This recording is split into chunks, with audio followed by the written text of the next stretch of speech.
Donc épisode 2 de la série vernis que j'aime et vernis que je n'aime pas. Donc cette vidéo là c'est pour ceux que que si je pouvais jeter par la fenêtre je le ferais. Donc on va commencer par la marque Sephora. Alors Sephora, c'est un peu ambigu en fait chez Sephora. C'est-à-dire que je trouve que leur prix est assez abordable, même si la plupart d'entre vous disent qu'ils sont chers machin. Je trouve que leurs pinceaux sont hyper bien, surtout depuis qu'ils les ont changés, qu'ils ont fait des pinceaux ergonomiques là arrondis, ça c'est super génial pour pas se toucher les cuticules et tout quand on est une quiche pour mettre du vernis, c'est génialissime. Mais par contre, enfin, c'est un peu des vernis qui ont un peu une qualité de vie un peu de merde en fait. C'est-à-dire qu'ils sont hyper pâteux, mais hyper pâteux. Alors que normalement un vernis ça devient pas pâteux quoi, je veux dire, c'est pas possible. Enfin, je trouve que quand il m'arrive d'en acheter parce qu'il y a une couleur que j'aime bien et que je trouve que chez Sephora et que je l'achète, le premier truc que je fais en rentrant chez moi c'est mettre du diluant à l'intérieur. Donc je trouve ça abusé pour un vernis qui est neuf quoi. Au pire s'il avait passé je sais pas du temps au soleil ou dans mon frigo ou je sais pas si je l'avais maltraité, laissé traîner, si je l'avais laissé comme ça pendant un an dans cette position là allongée. Mais c'est pas le cas parce que mes vernis sont toujours super bien rangés tout ça. Et puis quand c'est neuf, normalement, c'est pas censé faire ça. Ça se prend pas des chocs de température de ouf quand même, un vernis. Et ben non, ils sont hyper méga pâteux. Donc le premier truc que je fais, c'est mettre du diluant. Et le problème qu'il y a, c'est que bien souvent, je suis obligée d'en rajouter 6 mois après. Donc je trouve ça vraiment moyen. Euh, donc je suis pas entièrement convaincue. Je trouve qu'en plus, ils sentent un peu fort. Donc voilà, celui que je vous ai montré, c'est le Summer in Bangkok numéro 50. Donc il est très joli, hein. Mais je m'en sers pas tellement il est pâteux quoi. Enfin, j'ai pas les mots quoi. Euh, je trouve ça vraiment dommage en fait que Sephora qui nous propose des produits qui peuvent être très bien et une gamme de vernis qui soit aussi bas dans la qualité qu'elles peuvent avoir. Et puis en plus de ça, je trouve qu'ils n'ont pas non plus une tenue hyper transcendante quoi. Donc voilà. Ensuite,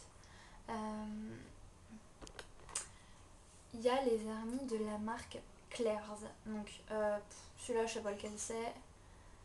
Je sais pas. Enfin, il n'y a plus l'étiquette autour parce que c'est moi qui l'ai enlevé.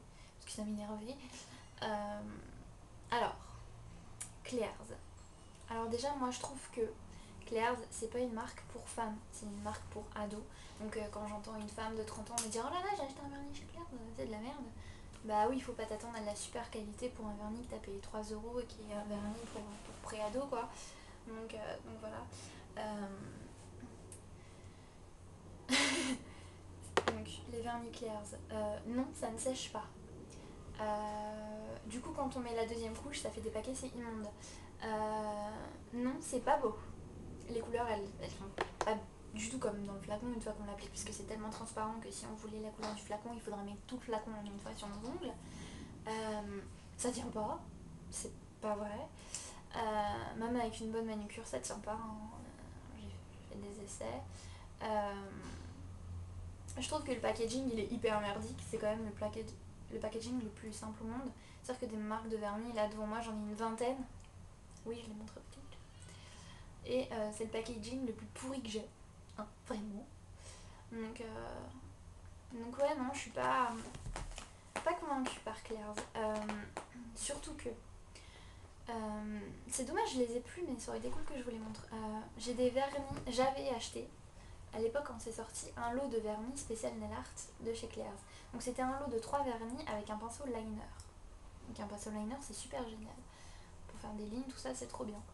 Le problème étant que j'avais acheté 2 kits de 3 vernis. Donc il y avait un kit gris, blanc, noir et un kit bleu, violet, rose. Alors le kit bleu, violet, rose c'était transparent mais genre mais un truc de malade quoi, hein. Pour que ça se voit, il fallait en mettre 10 couches et c'était impossible de repasser exactement de la même façon. Et surtout les pinceaux. Alors soit ils étaient comme ça, et faire du nail art avec un pinceau comme ça. Ou alors j'en avais un qui avait les poils, certains poils plus longs que les autres, mais pas tous. Donc ça faisait un truc un peu pointu, en pente comme ça en fait. Donc ça faisait comme ça, comme ça.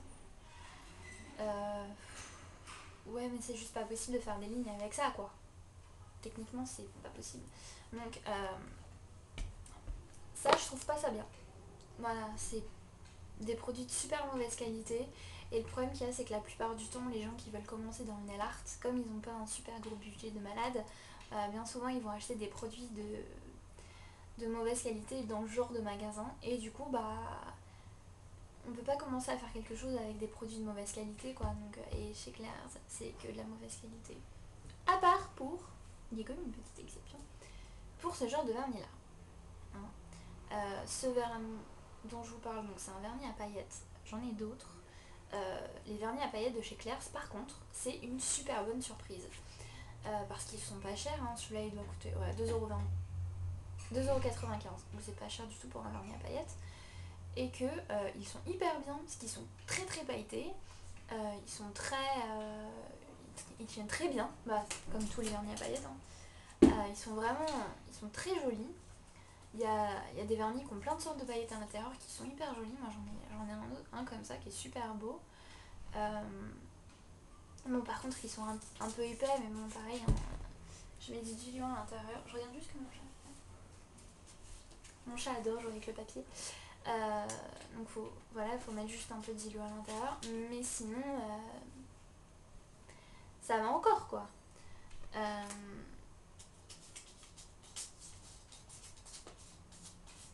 Ah non, elle joue avec un billet de 50 pounds qu'elle a trouvé chez moi, la chatte, en fait. C'est pour ça que je viens de bloquer, mais j'ai pas du tout envie de couper la vidéo, donc je continue quand même. Et donc, voilà, chez Claire's, les vernis à paillettes, oui. Les vernis classiques, non. Pitié, non.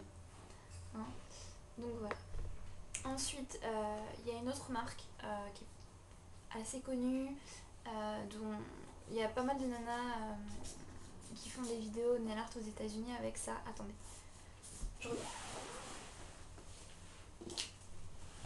C'est le jeu de mon chat. C'est un billet de 50 pounds que mon chéri a trouvé par terre. Donc c'est un super jeu apparemment. Je suis sûre que si je la titille avec, elle va venir. Tiens. Ouais, mais ça marche en plus. Hop, viens montrer ta tête. Regardez. C'est un super jeu les billets. Elle a un peu une tête de ouf là quand même. Un sourire. Un sourire. Ouf. Bon, je vais arrêter parce que je vais avoir l'air ouf. Donc cette marque dont je vous parle, qui est assez connue et dont pas mal de nanas américaines font leurs vidéos de nail art avec, c'est la marque China Glaze. Donc là c'est le Winterberry numéro 10-18 je dirais, je sais pas lequel numéro c'est en fait. Alors, le petit truc qui est un peu relou chez China Glaze, c'est que moi je trouve que déjà ça pue un max, mais un max de chez Max. Ensuite, j'aime pas spécialement leurs couleurs, je trouve qu'elles sont toujours un peu foncées, je sais pas, on dirait toujours qu'ils mettent du noir à l'intérieur, c'est hyper chelou. Et puis, enfin, il y a eu une étude qui a été faite, il y a un reportage qui a été fait, où en fait, il y a un mec qui amène dans un laboratoire d'analyse différentes marques de vernis qu'on reconnaît très facilement. Et en fait, c'est pour faire passer des tests pour pouvoir faire la vente en France. En fait, c'est-à-dire qu'il y a un critère auquel doivent répondre les vernis pour pouvoir être distribués en magasin en France. Et il y avait un seul vernis qui ne passait pas cette étape-là à cause des matières qu'il y a à l'intérieur. Et bah c'est un vernis China Glaze. Donc moi ça me rassure pas spécialement ça. Donc on ne dit pas franchement que c'est un vernis China Glaze, mais ça se voit, tout simplement parce qu'on voit le logo de la marque en plus. Puis on reconnaît les flacons, il n'y a que China Glaze qui a des flacons un peu bizarres comme ça. Donc voilà, moi de China Glaze je me méfie beaucoup. Ce vernis je l'ai parce que je l'ai arraché, il était dans un kit de vernis que j'ai racheté, mais je l'ai jamais mis. J'ai ouvert, j'ai entendu l'odeur, j'ai senti l'odeur, je me suis dit non, je ne mets pas ça sur mes ongles. Donc voilà, après vous faites ce que vous voulez, je sais que China Glaze c'est bien parce que c'est pas cher, ça vaut 8,50€, un gros flacon comme ça de 14 ml. Donc c'est pas hyper cher. Mais moi je trouve que pas payer cher et se ruiner la santé c'est quand même pas terrible quoi. Donc voilà. Ensuite on va passer dans ce que je déteste le plus, on va dire. Donc, il y a déjà la marque Emma. Vous savez, c'est un peu cette marque, c'est un peu une marque à la Ikea en fait. Hein. C'est c'est une foire fouille Ikea en fait, si vous voulez. Donc on trouve de tout et ça vient du même pays qu'Ikea quoi. Celui que je vous montre là, c'est numéro 14. Alors, les vernis Emma coûtent 2,50 €. Que dire déjà, c'est pas ergonomique. Enfin, il lisse déjà le, le, le couvercle. Oh putain, je suis fatiguée. Hein. Du coup, bah, c'est une vraie merde à ouvrir. Moi, j'arrive même pas. Je galère à mort. La tenue, elle est pas top. Ça sent super fort. Le pinceau, il est hyper fin. Faut que je vous montre quand même.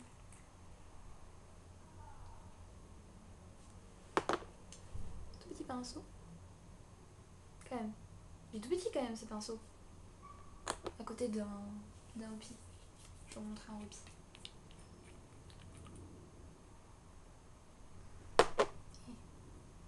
Alors je sais qu'il faut pas comparer ce qui est pas comparable, là on n'est pas dans la même gamme de prix tout ça, mais quand même ils nous prennent pour des gosses quoi. Après, je trouve que la qualité elle est pas au rendez-vous quoi, faut dire ce qui est, ça tient pas, les couleurs elles sont pas super gigantesques, c'est un peu relou à appliquer, ça met un temps fou à sécher. Enfin voilà quoi, moi je trouve que un vernis c'est mauvais pour la santé. Euh, Quand même, hein. ça, ça sent pas bon. Euh, le mieux c'est d'ouvrir ses fenêtres quand on fait une manucure. C'est quand même rempli de produits qui sont merdiques. Par exemple, quand on est enceinte et qu'on se met du vernis, il faut vraiment vraiment faire attention à l'aération de la pièce et tout parce que ça peut être dangereux. Et moi je trouve que payer 2,50 € pour un vernis de merde qui nous intoxique parce que c'est un vernis, bah, je trouve que c'est encore payé trop cher en fait et qu'il pourrait au moins y avoir la qualité à l'intérieur. Avec cette marque là, il y a l'autre marque que j'aime pas du tout non plus, c'est la marque Kiko. Je sais que beaucoup d'entre vous vont chez Kiko parce que chez Kiko c'est pas cher, un vernis Kiko ça coûte, j'ai même pas marqué ici, 4 € ça coûte un vernis chez Kiko. Et c'est vrai par contre il y a énormément de couleurs, elles sont super jolies. Le problème qu'il y a c'est que ça tient pas, que ça sent fort, que pareil le pinceau il est pas super génial. Moi j'ai même des pinceaux de chez Kiko qui perdent leur poil, donc c'est quand même pas génial. Euh, et moi je trouve que les vernis Kiko c'est des vernis qui sont bien quand on fait des dégradés. Parce qu'au lieu de bousiller un vernis qu'on a payé 15 balles, bah on peut bousiller un vernis qu'on a payé 5 balles, c'est un peu moins. Ça fait un peu moins mal au cœur quoi. Mais voilà, je trouve que c'est un produit qui est bas de gamme parce qu'il coûte pas cher. Mais je trouve ça abusé quand même parce que c'est un produit qui peut être dangereux pour la santé, qui peut nous intoxiquer. Et je trouve qu'on devrait au moins avoir de la qualité dans le produit. Parce que voilà quoi, on bousille un peu notre santé mais on n'a pas la qualité. Donc je trouve ça vraiment dommage. Donc voilà. Alors je sais que cette vidéo elle va pas plaire à certaines parce que je dis que j'aime pas les vernis qui coûtent pas cher. Le truc qu'il y a c'est que il y a des produits comme les vernis tout simplement où le prix il est vraiment proportionnel à la qualité en fait si vous voulez. Du coup bah c'est vrai que quand on met le prix dans quelque chose bien souvent on a la qualité qui va avec et là on met pas le prix on n'a pas la qualité, c'est normal. Donc voilà. Je trouve que c'est des vernis, les vernis Kiko, c'est des vernis qui sont bien quand on est jeune, quand on est ado, mais quand on arrive à un certain âge où on devient une femme, où on commence à faire d'autres choses, je trouve que c'est des vernis qui sont plus adaptés parce que un vernis qui s'écaille pendant qu'on est au travail, c'est quand même hyper crade. Donc voilà. Euh, donc je vous laisse. Avant, je vais quand même vous montrer ça. Je sais pas si vous allez bien voir, mais non, tant pis. C'est ma petite déco des ongles spéciale Halloween. Alors oui, je sais, c'est pas maintenant, mais j'avais envie d'essayer. Donc j'ai mon super vernis ici que je vous ai montré dans l'autre vidéo. Je suis bête. Donc c'est le vernis, c'est un Luxe Effect de chez Essie. J'ai pas son nom parce qu'il est effacé. Ah si, c'est le Pure Perfection de chez Essie. Donc que j'ai sur les ongles qu'on voit pas trop. Et par-dessus, j'ai des water décal. Donc voilà. cette petite vidéo est enfin terminée. Je vous dis à la prochaine fois. Et puis n'hésitez pas à commenter, à râler, parce que je sais que vous allez râler, parce que vous n'allez pas aimer ce que j'en dis dans cette vidéo. Mais bon, tant pis, c'est pas grave. Donc je vous souhaite une bonne soirée et je vous dis à la prochaine. Salut!